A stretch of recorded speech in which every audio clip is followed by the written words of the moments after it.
Alright, so in this video we're going to be looking at the definition of a probability function. So I'm going to jump right into it. So given a sample space S, now you know S could just be a set, but we're going to call it a sample space so that we can tie it to the idea of an experiment which we assign probabilities to. So given a sample space S and a sigma algebra sigma, a probability function P, where P goes from the sigma algebra to the interval 0, 1, is such that, and then there are three rules that basically define a probability function. And anything which follows these rules is a probability function. If you don't know what a sigma algebra is, there's another video I have on sigma algebras, but it's essentially it's a set which can contain the events that you're interested in for an experiment. That is more, it's defined in detail in that other video, so I'm not going to do that here. So the first rule of probability functions is that for all set E in my sigma algebra, you have that the probability of E is non-negative. Okay, so probabilities can't be negative. They can just be at most 1 and at the smallest equal to 0. So the next one is actually going to set the 1 bound. So the probability of S is equal to 1. So S being the entirety of our sample space. So that's like if you have an experiment that can have 1 out of 7 different outcomes, and you say, what's the probability of observing S? Well, that's essentially what's the probability of observing any one of the outcomes of which there are 7. And you're going to observe some outcome with probability 1 because you haven't actually said which outcome you're looking for. Any outcome is going to be sufficient. And so that's why it's the probability of this is equal to 1. And the third one is going to be given a countable sequence of pairwise disjoint sets. So E1, E2, E3, ... And pairwise disjoint just means EI intersection EJ is equal to the empty set for I not equal to J. And if I was equal to J, it would just be equal to EI.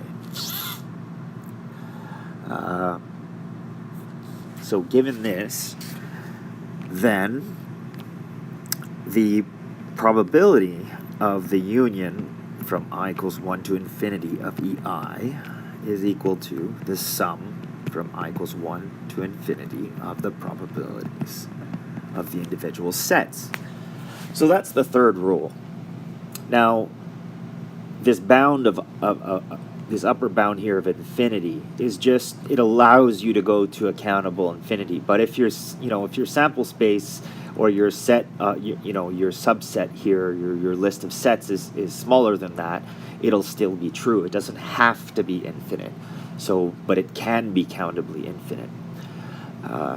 So that's essentially all it is. So it's, any function, okay, that goes from the sigma algebra to 0, 1, such that the probability of any element is at least 0, and the probability of the entirety of the sample space is 1, and that if you have a sequence of pairwise disjoint elements, then the probability of the union is the sum of the probabilities, then you have a probability function. So let's go with an example. So suppose we have a fair coin. So how can we express a fair coin in mathematical notation? Well, first let's say that since our experiment is going to be flipping a coin, let's define our sample space. Our sample space is just going to be the set of both h and t. Okay? And because those are the two outcomes that are possible. So then you ask, so then we need to essentially write down what it means to be fair, because this has to have a meaning, and we can write that down. What does fair mean? Fair means probability of h is equal to the probability of t. Okay? So that's going to be our equation 1.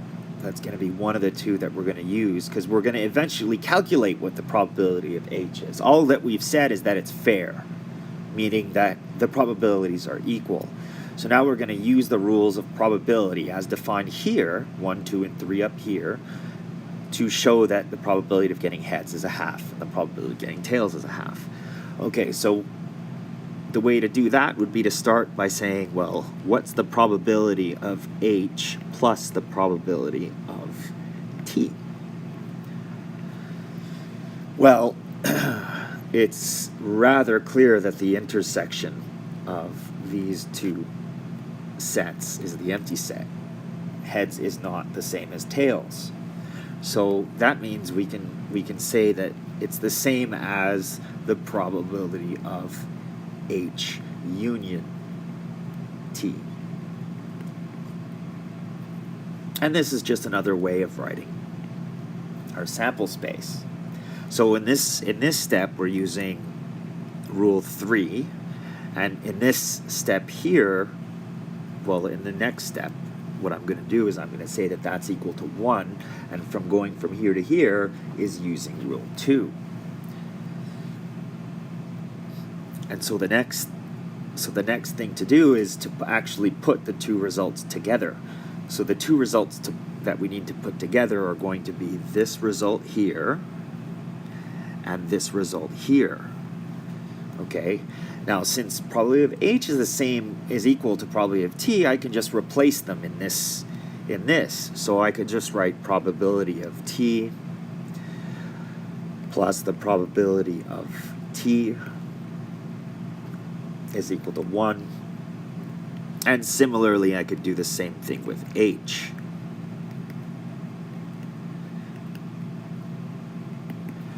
And so in both cases, you have 2 times the probability of h, or 2 times the probability of t is equal to 1.